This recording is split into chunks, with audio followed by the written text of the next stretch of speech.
Welcome to another episode of Soft Signal. My name is Varun, And my name is Aditya.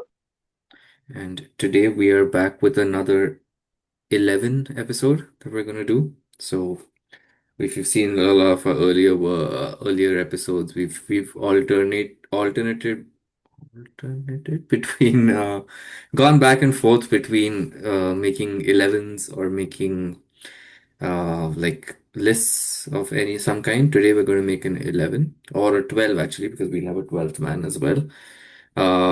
So there is our we thought about different topics, but I saw a topic of another podcast which is far more famous than ours, which who had done this a while ago. Thought it was interesting because we've like our main cricket watching started in the mid 90s when Australia was the most dominant team by far, or they were getting there, and then by the time we really got into cricket, they were definitely most dominant.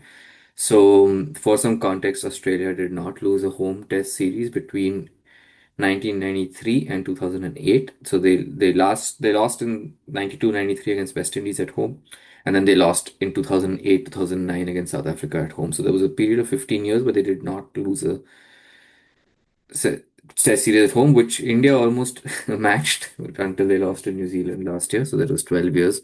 But uh, so with that in mind, we wanted to come up with an 11 or a 12 who could potentially compete or beat Australia in that time period. So we have a hypothetical Australian 11, which we are not going to go through, but we all know who the greats. So the great Steve Waugh team and the Ricky Ponting team primarily. But so the criteria for this is where we've each made our 11. These are players who were great players and who performed well in Australia. There could also be some people who were not overall greats of the game, but who did really well in Australia. Or there could also be people who did not, uh, who were great players and did not do well in Australia, and they might not have made the cut, but we'll find out. So, all that said, maybe we can. Oh, and then one final rule was also that they could not have. We are not selecting more than three people per country, because otherwise we could have had them over-indexed by probably India, because India did compete pretty well in that time period. And yeah, how did you find the exercise putting this together? Yeah, it's quite an interesting exercise. And what I noticed is that there are only players from similar teams that keep coming up again and again. And that's not surprising because not every team challenged Australia in that period. Only Yeah. some did. So that's an interesting takeaway. Yeah, for sure. And like also I found like we'll get to it obviously when we record, but I found that the bowlers were like not that great to be honest. Like the averages especially. Like we had people who have taken wickets, but the bowlers were like the averages were not that great, which kind of just again emphasizes how good Australia were, right, in this time period, which don't need to really talk much about because they didn't lose the series, so it was implied that they would be pretty good. So, we can get started. Maybe we'll start with the openers. Do you want to go first, or do you want me to go first? Yeah, I can go first with the openers. Hmm. So, my first opener, I'm sure this is not a surprise, but we'll see. Is Sehwag. So Virendra Sehwag from India. He had a good run in Australia. He played 7 matches during that period, scored above 800 runs at an average of 59, and there were 200s as well. But I think what set Sehwag apart was the impact that he had at the top of the innings, and that's why in most of our 11s so far, we've sort of had Sehwag in some capacity or the others. Um, so Sehwag is definitely one of my openers. The second opener I debated a bit, um, um, but then given the different team combinations that we had to maintain and all, in the end I went with Sanath Jayasuriya. So not great stats, against Australia. First of all, Sri Lanka didn't play much against Australia in Australia in that period. He played 5 matches, which I think is probably one of the most number of matches by Sri Lankans in that period. Um, he scored only 300 odd runs in those 5 matches with 100, averaged 31. But the reason Jayasuriya is in there is to sort of give me a bit of impetus along with Sehwag at the top of the order. Because in the Australian pitches, where the ball comes on, bounces, etc., it's good to have an opening pair that can sort of take the opposition on. Plus, Jayasuriya can be handy with his bowling as well. To be honest, the other opener that I considered was Gary Kirsten. But I didn't put him in because of the three-player rule. So that's the main reason why I didn't take him. But he would have been a solid choice as well because he averaged around 40 or 45 against Australia in Australia in that period. So yeah, so in the end, it's Sehwag and Jayasuriya for me as my openers. Interesting choice. Yeah, Sehwag is definitely a fiery start. Like they would, yeah, it'll be. I think Sehwag had a good record, like, especially I think in both the stores that he played, right? 2003 and Yeah. 7 in this period. I don't know if he played 11, which is not relevant anyway, but yeah. And then, yeah, both of them would be interesting to see how they would tackle the new ball of McGrath and probably Gillespie in this time period. But that's one of our openers matches, and there's no surprise it is Sehwag. So all of the things you said already, average of close to 60, 2 centuries, definite shoe in at the top of the order. Now, his opening partner, I considered a couple of options. I didn't know about Kirsten. So, the interesting thing in this was that when you actually listed it down and looked at Cricket for the stats, things came up which we didn't really, might not have registered. So, Kirsten, yeah, 700 runs, 40, mid 40s average. Did consider him, would have been interesting since he later became Sehwag's coach as well. I also looked at Saeed Anwar. I looked at Jayasuriya, and then, but ultimately I've gone for something which might be a unconventional pick. But this person did actually play as an opener in that full series, and he did play only one series, but it is Michael Vaughan of Mhm. England, whom in the 2002-3 Ashes, he was the only player I think who did decently well. Over 600 runs, average of 63. I think he scored 2 or 3 centuries. And that was pretty much like his captaincy was great. And of course, he won the Ashes at home, all of that. But I think this was his standout performance as a batsman. Like he had highs later, but this was his peak, if you want to say that. So, yeah, I picked Michael Vaughan as the to partner Sehwag. I think, yeah, it will be an interesting mixture of styles as well. But yeah, these are my two openers. So that's one from uh, India and one from England in my 11 so far. Yeah, Michael was a good choice. I thought about him, but I was not sure if he opened or if he batted at three. Uh, but I think, yeah, that series that he had against Australia was quite amazing. I think it was before he became captain, or was he captain as well No, I then? think At that Nasir point? Hussain was captain, yeah. So, Yeah, yeah, he started batting at three when Strauss came in, and then before that it was him and Trescothick opening. So, right. but yeah, cool. So that's our openers. Should I go for number three and four? Yeah, Uh, go for it. okay, so I'll go for four first because I think that's more easy to pick. And I actually thought it is Sachin, but I thought Sachin might miss out honestly when I looked at when all of our country criteria plus the like I know he played 3 tours in this period, and but then yeah he ended up getting a century on each of those 3 tours. I think in that 2007 he might have even got 2 centuries or maybe, but he definitely got one in each of the 3 tours, 99, 2003, 2007.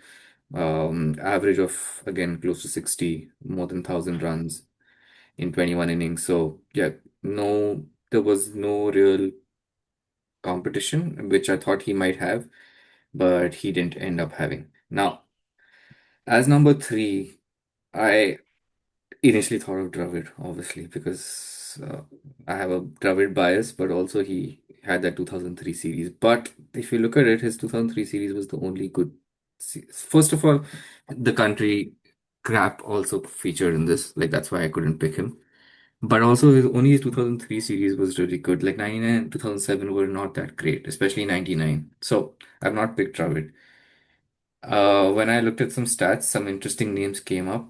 Nasser Hussain actually has a pretty strong average in Australia of 41 and almost 800 runs, so I considered maybe putting him in there.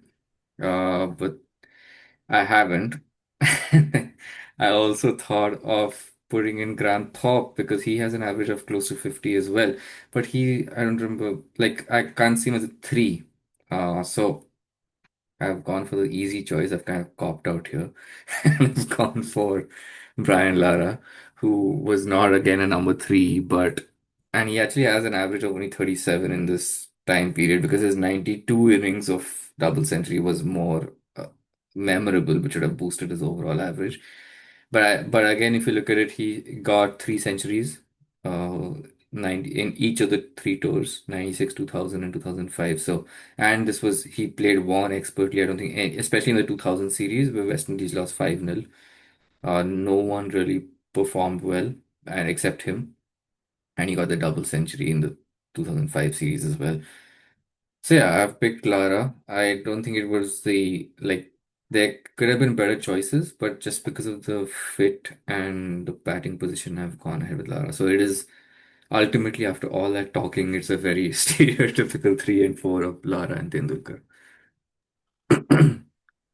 Interesting. So yeah, my number four is Tendulkar as well. But you know what amazes me about Tendulkar is that he has the highest number of runs against Australia in that period, and also the highest average. So he's clearly like, he's just head and shoulders above everyone else. And it's amazing because it's like whenever you pull out the stats, he's always right up there.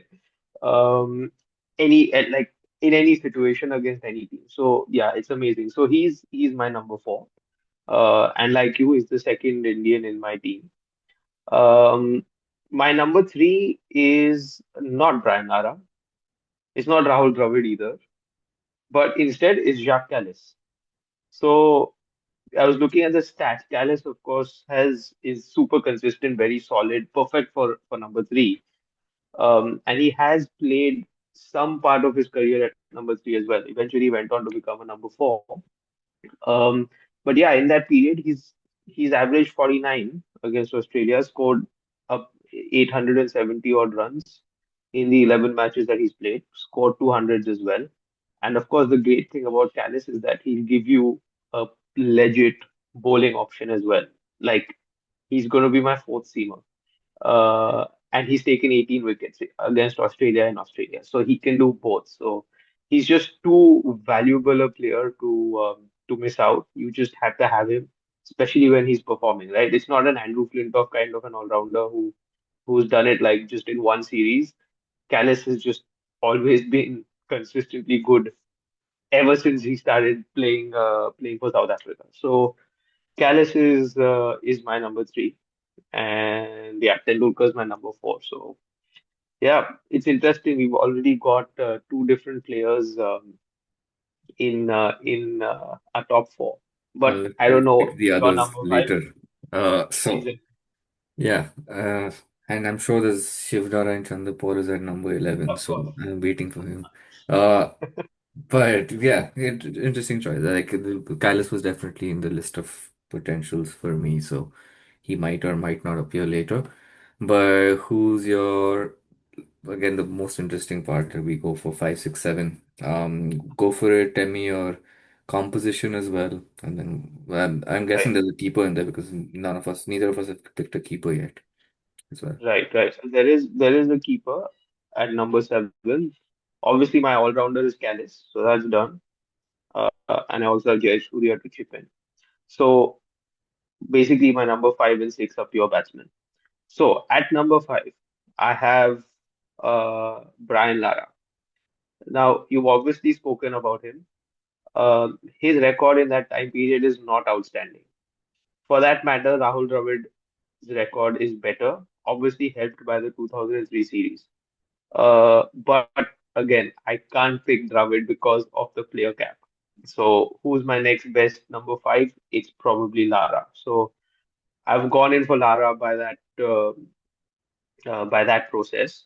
I mean, but all said and done, he's a match winner. I mean, whether he bats three, four, or five doesn't make a difference. I think three, four, and five is the engine room of the top order. So Lara makes it at five. And of course, we've already spoken about him. I think number six is no surprise, and I'm sure you have this person in your team either at five or six, but it is VVS Lakshman because he's just amazing against Australia. Whether he's playing them in India or whether he's playing them in Australia, he's just outstanding against this team. And the stats prove it. 400s over that time period, 1,000 plus runs, an average of 54, which was bettered only by Tendulkar. So, yeah, I think Lakshman is my perfect number six in those conditions against that opposition. And then number seven is where I've slotted in my keeper. Now this is a slightly different choice. It's someone who probably most of us don't even remember, but it's a keeper from New Zealand called Adam Parore. Now, obviously, I looked down the stats. This is purely a stat pick. Okay, because Adam Pereira was a decent player. He batted decently as well, especially in those times when wicketkeepers never used to contribute that much. He did contribute more than what wicketkeepers were doing for the time. Of course, you had Gilchrist and Boucher who came a bit later, who sort of took wicket keeping and wicketkeeper batsmanship to the next level. But Mark Boucher didn't have a great record in Australia. Adam Gilchrist, of course, is Australian. So I decided to go with Adam Parore, who actually averages 54 in that period. He's not scored too many runs, like 370 odd runs, but he's played six matches, so substantial sort of uh, games to go by. And there's also 100 in that in amongst the runs he scored there. So yeah, Adam Parore from New Zealand is my wicket keeper, along with Interesting. Lana at five and Lakshman at six, of course. Yeah, I know we said we went differently, but yeah, ultimately it looks like our elements are not that much different. Because I'll keep it quick. Yeah, Lakshman is at six for me. For everything you said, I think he's.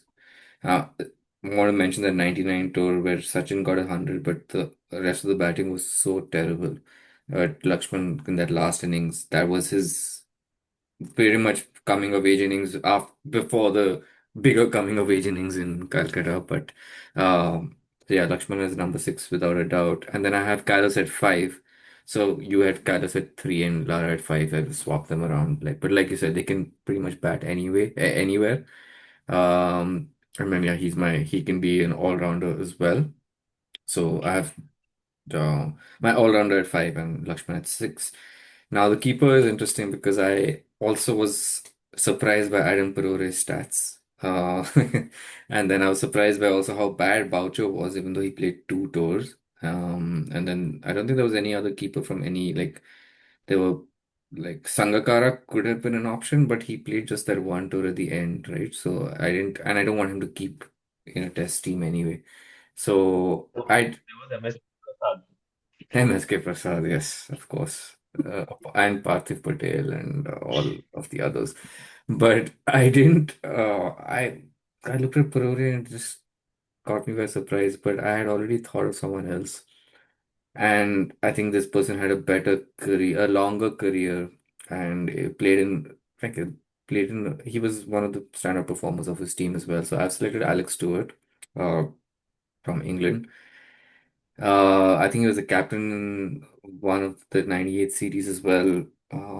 Like they always lost at that time, but the most team, every team in this list lost because that's a criteria. But they were particularly bad. I think overall, like he always seemed dependable. He had an average of 38 from what I see. And it's not the 50s of Parore, but Might have been a few not outs in there. I know Stewart batted all over the place as well. Like he opened quite a bit. He batted at six, batted at seven, batted at five. So yeah, I just felt like this needed a stronger keeper. So I've gone with Alex Stewart at seven as my keeper. Yeah, interesting choice. Honestly, that when I think of Alex Stewart, I just think of him as a like a top order batsman, like a wicket keeper who batted in the top order.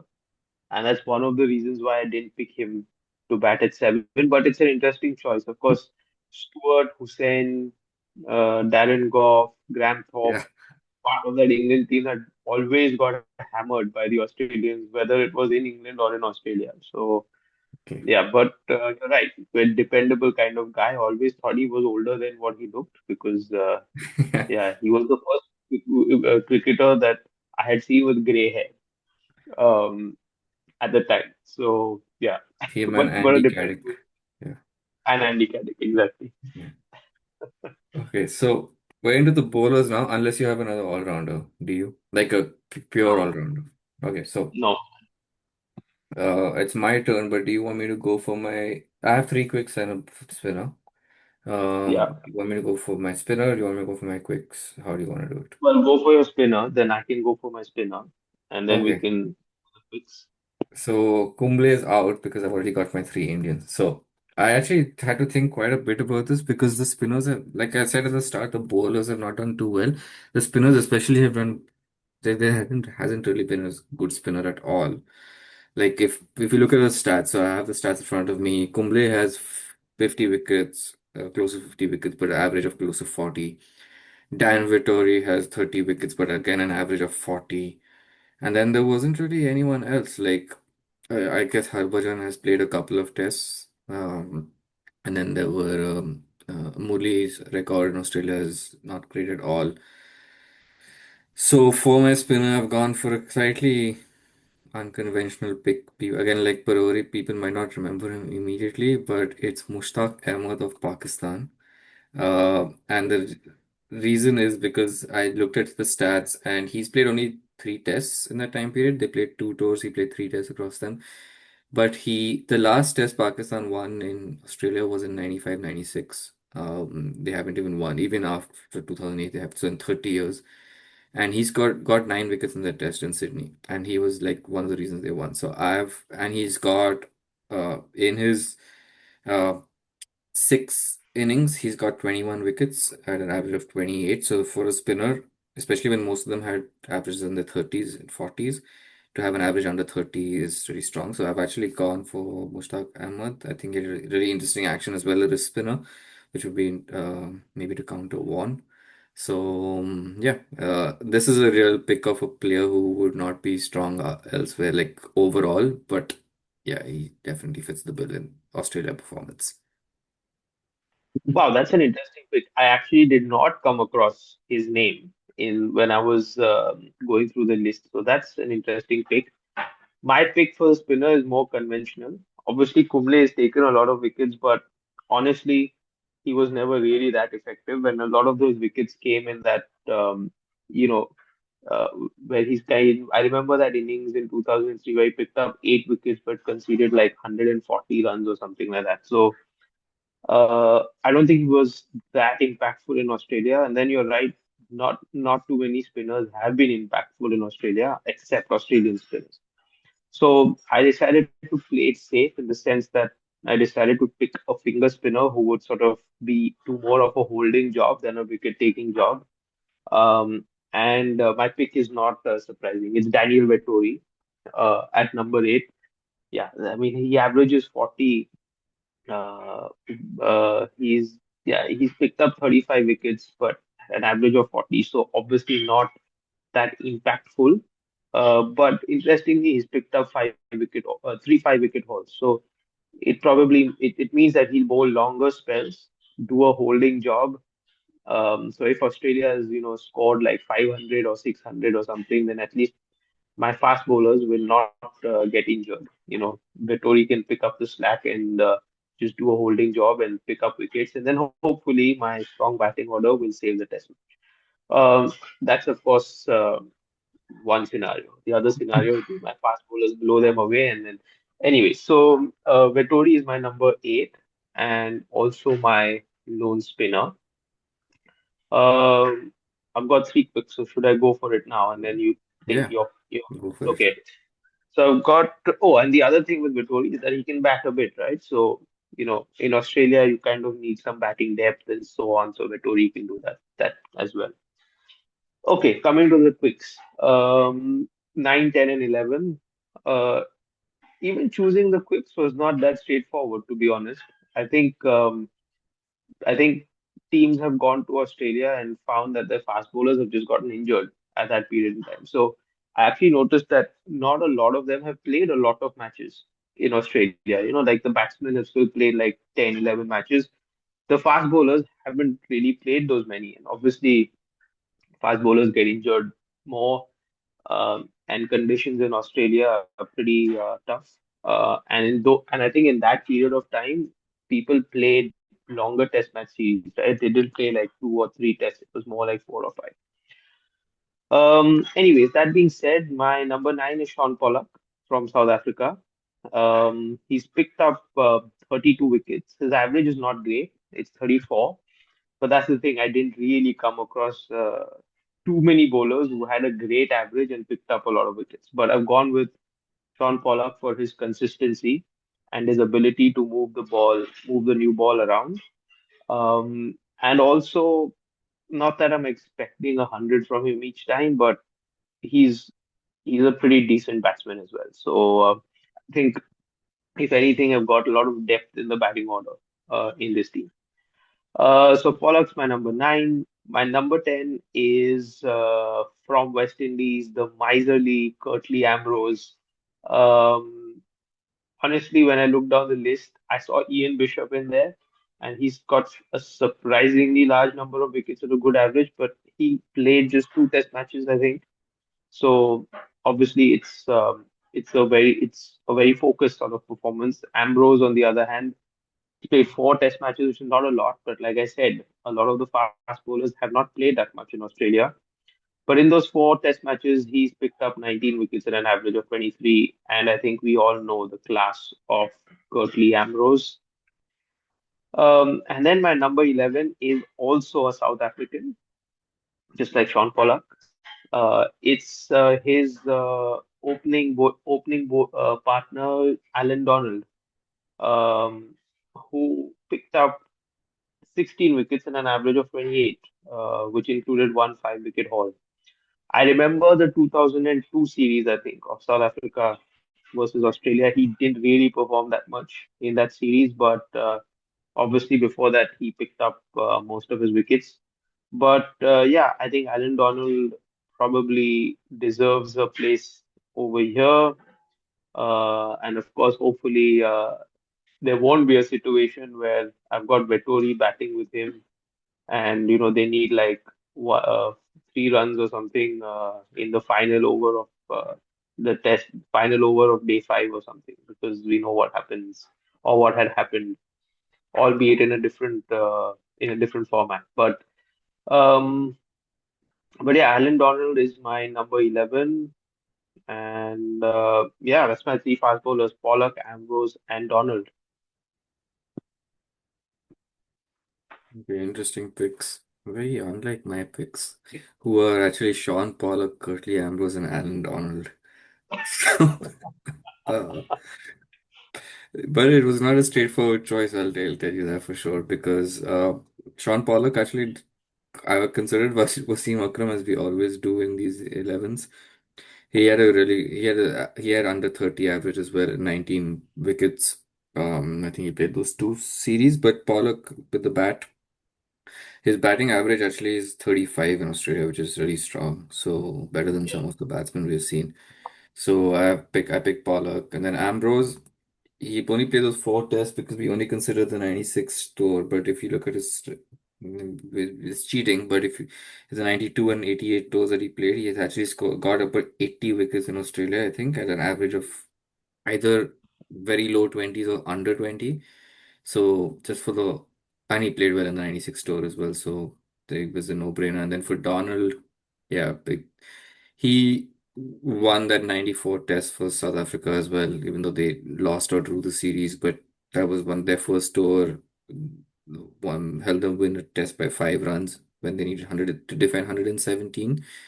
But I did so I put him in as well. So it's the same three as yours. In a couple of other considerations was Bishop as well. I was just listening to a podcast before this, which said that Ian Bishop is now better known as a commentator, but he had injuries. I didn't follow his career as much because we were pretty young, but apparently without injuries, he would have been as good as Walsh and Ambrose. And then speaking of Walsh, there was Walsh as well in the consideration. And then surprisingly, Darren Goff. Hmm. So he has an average. I think his average, actually, the his average other than Ambrose is or Yeah, Bishop is the third highest, third lowest. So it was. I thought of Goff actually. Maybe Goff could be a better choice than like a unconventional choice if we're looking at specifically Australia. But I've already made the 11, so we could have him as a 12th man. He's my 12th man actually. And then yeah, the rest of the team is pretty much the same. So I think our 11s are pretty much the same. We only have I have Vaughan instead of Jayasuriya. I have Stewart instead of Parore, and I have Mushtaq Ahmad instead of Vittori. Uh, so other than that, our 11s are pretty much the same. Um, interesting.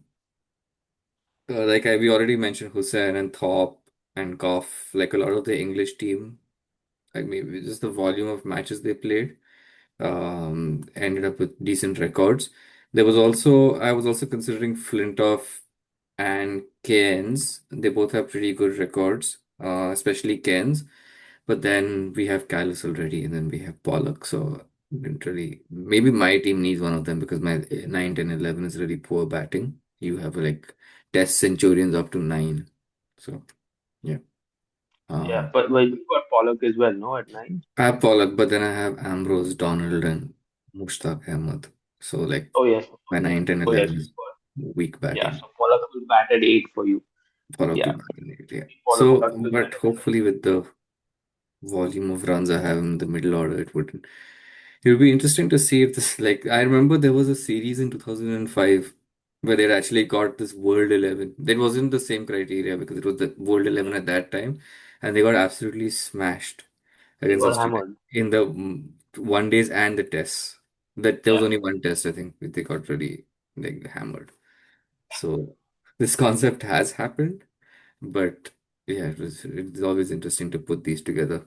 Um, any closing thoughts before we end? yeah. I mean, it would be interesting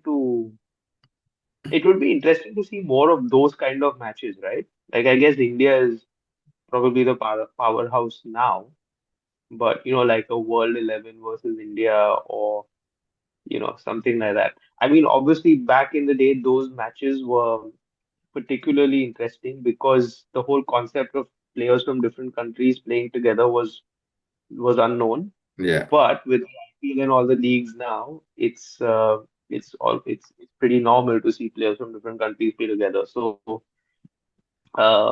yeah, but yeah, it will be interesting to see some of those kind of matches again. Like World 11s versus the incumbent powerhouse of world cricket, which today happens to be India. yeah. So yeah, we maybe in the next episode we can do like a team to beat India in India in the 2012 to 2024 period because now they have lost. So, but yeah, Yeah, we'll think about it and we'll definitely come back with something more next time. But thank you for listening. See you soon. yeah. Thanks for listening.